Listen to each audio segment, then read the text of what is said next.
आज के सत्संग में आप सभी भाई बहनों का बहुत बहुत स्वागत है।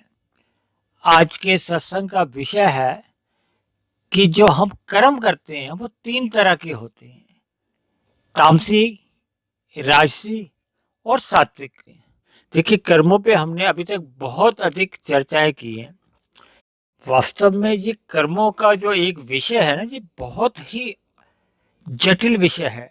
गीता में भी कहा गया है कि कर्मों की गति पे विचार करते करते बड़े बड़े बुद्धिमानों की भी बुद्धि चकरा जाती है।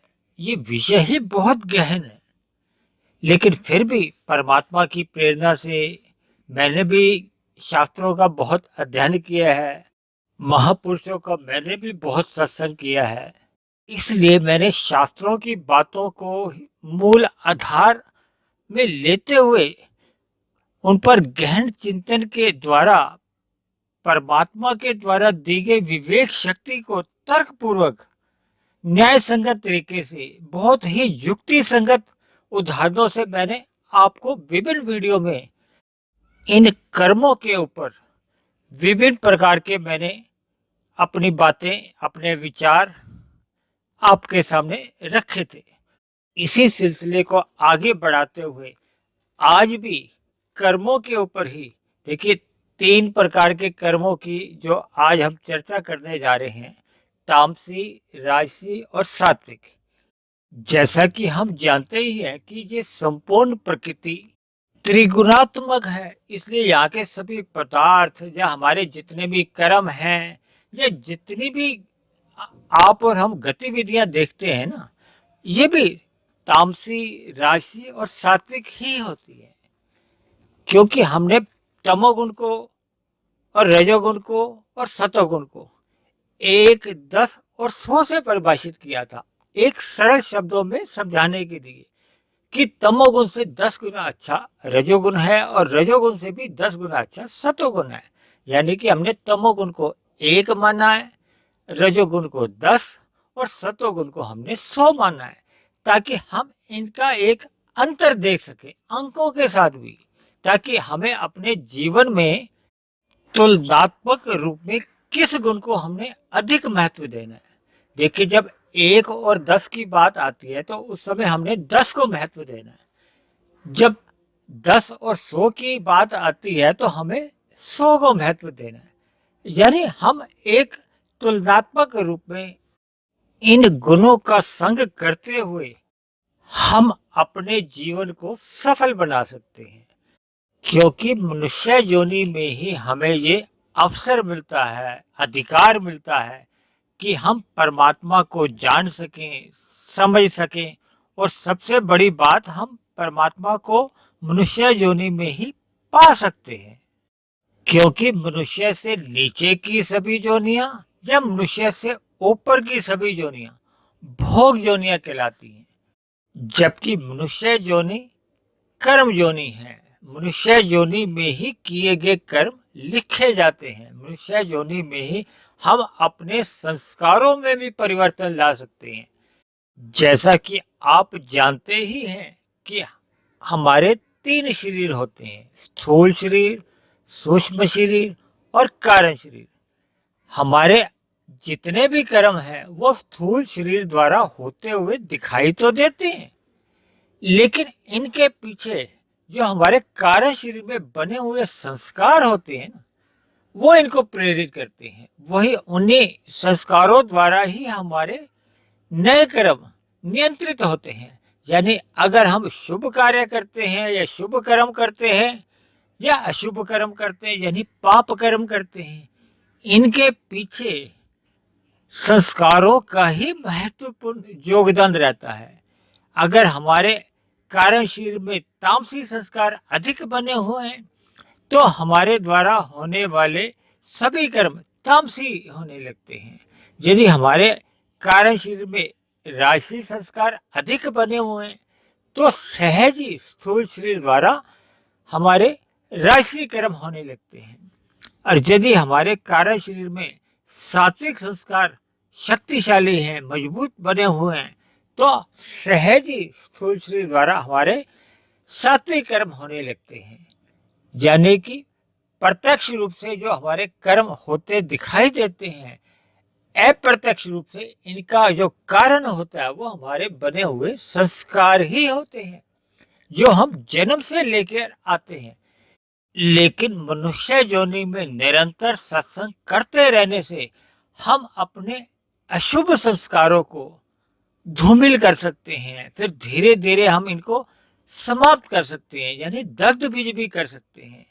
जबकि दूसरी ओर यदि हमारे अंदर शुभ संस्कार बने भी हुए हैं, लेकिन वर्तमान जीवन में अगर हम सत्संग नहीं करते और कुसंग अधिक कर लेते हैं, तो ऐसी स्थिति में शुभ संस्कार भी धीरे धीरे समाप्त होने लगते हैं और उनके स्थान पर अशुभ संस्कार अपनी मजबूती बना लेते हैं, जिसके फलस्वरूप मनुष्य तामसी कर्म करने से भी परहेज नहीं करता। लेकिन मेरा ऐसा मानना है कि मनुष्य राजसी या तामसी किन स्थितियों में बनता है? जब मनुष्य अपने आप को शरीर मान लेता है और जब मनुष्य अपने आप को आत्मा मानता है, तो फिर वो परमात्मा की ओर यानी कि सात्विक कर्मों की ओर लगता है। देखिए, मनुष्य की स्थिति बीच की है। देखिए, मनुष्य से नीचे की योनियों को तो बोध ही नहीं है, तामसिक है, राजसिक है और सात्विक है। और मनुष्य से ऊपर की योनियां जितनी हैं उनको तामसिक का भी पता है, राजसिक का भी पता है और सात्विक का भी पता है। लेकिन ऊपर की योनियों के लिए अवसर नहीं है, यानी कि उनके द्वारा जितने भी कर्म या कार्य या साधना रूप में लिखे ही नहीं जाते।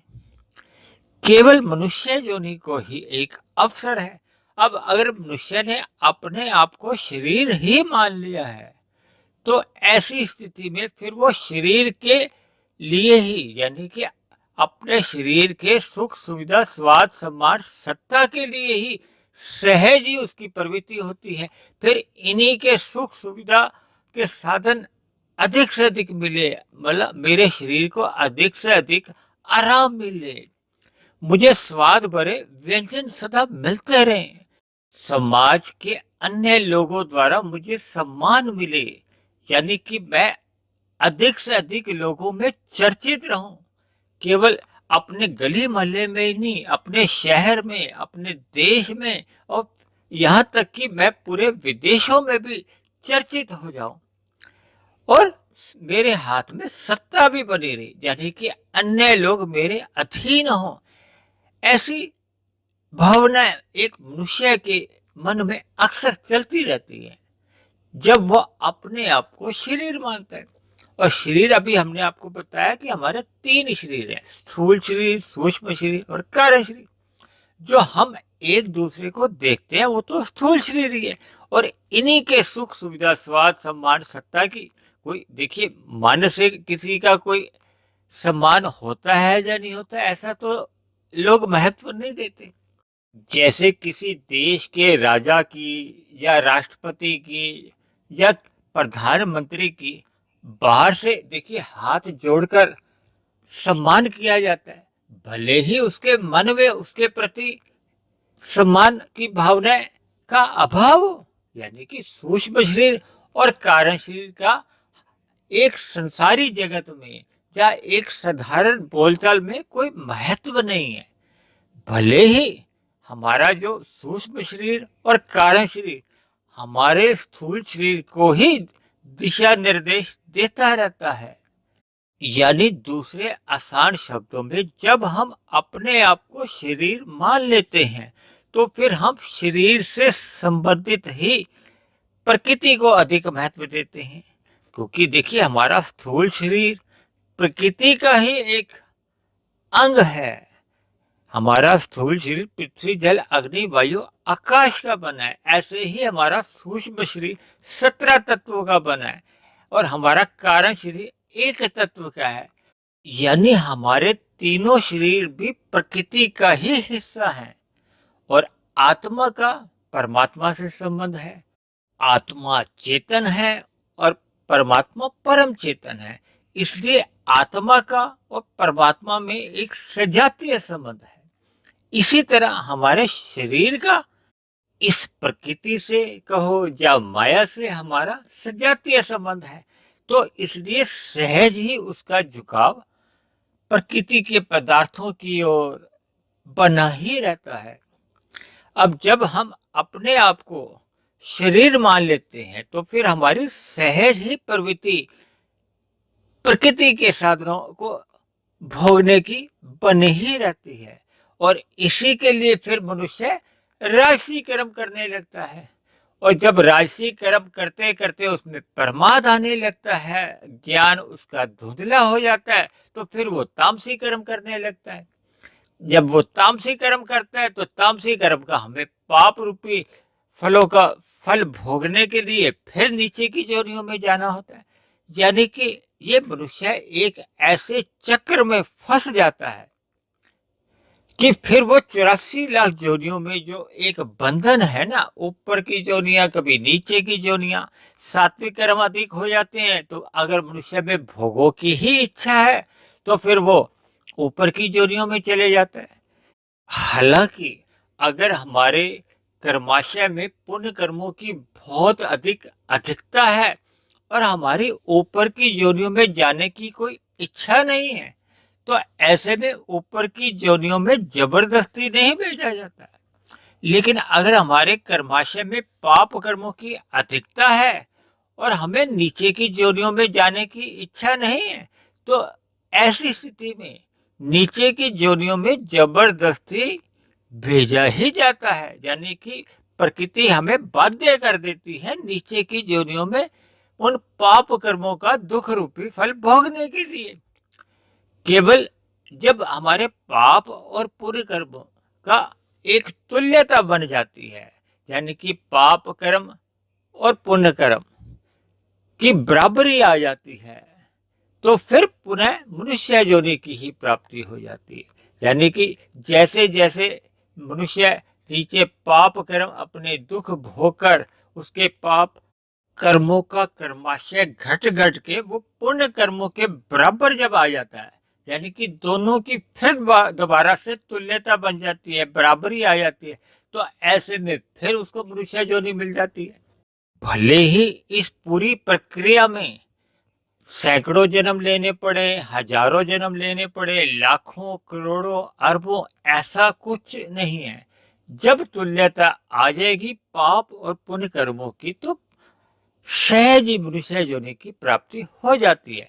और मनुष्य योनि की देखिए आपको और हमें तो पहले से ही मिल चुकी है, तो हमें वर्तमान जीवन में सत्संग करते हुए अपने कर्मों को तामसी और राजसी कर्मों से दिशा से हटाते हुए केवल सात्विक कर्मों की ओर ही लगना चाहिए, ताकि सात्विक कर्म करते करते जब हमारी यात्रा 100 से आगे की ओर, देखिए हमने बताया था ना 1, 10, 100, 1000, यानी कि तामसी और राजसी 1 और 10 है, सात्विक 100 है और परमात्मा को 1000 बताए।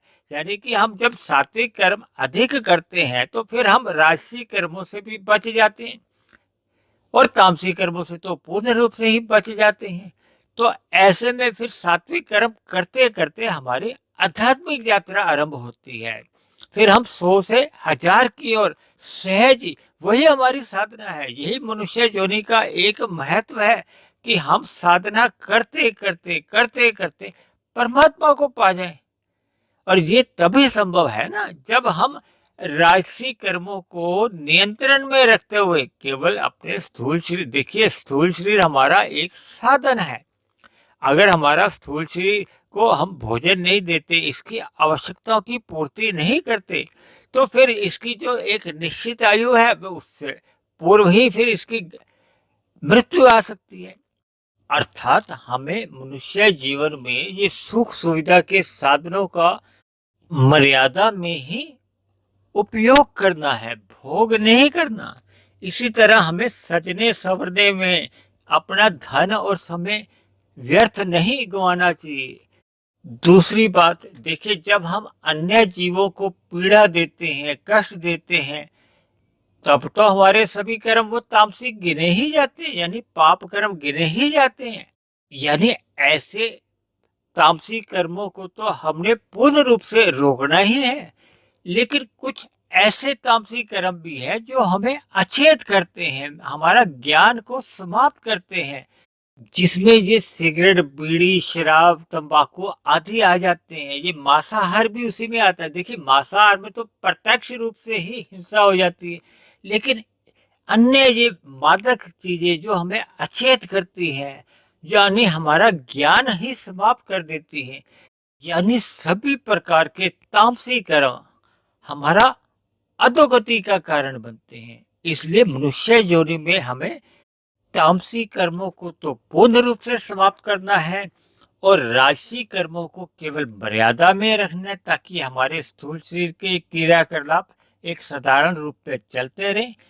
केवल हमने अपनी आध्यात्मिक उन्नति के लिए केवल सात्विक कर्मों को ही प्राथमिकता देनी है, यानी कि हमारा जो दिनचर्या है वो शास्त्रों के अनुसार होनी चाहिए। हमें ब्रह्म मुहूर्त में उठ जाना चाहिए, हमें शास्त्रों का अध्ययन करते रहना चाहिए, यानी हमें केवल सतोगुनी साहित्य ही पढ़ना है, हमें रजोगुनी साहित्य से भी बचना है, ताकि हम ज्ञान में स्थिति में रहे, हमें अपने कर्तव्यों का सदा बोध बना रहे, हमारे स्वभाव में सरलता बनी रहे, पवित्रता रहे, संयमता रहे, हमारे अंदर दया भाव रहे, ताकि हमारे द्वारा प्रत्यक्ष रूप से या अप्रत्यक्ष रूप से किसी भी प्रकार की हिंसा ना हो।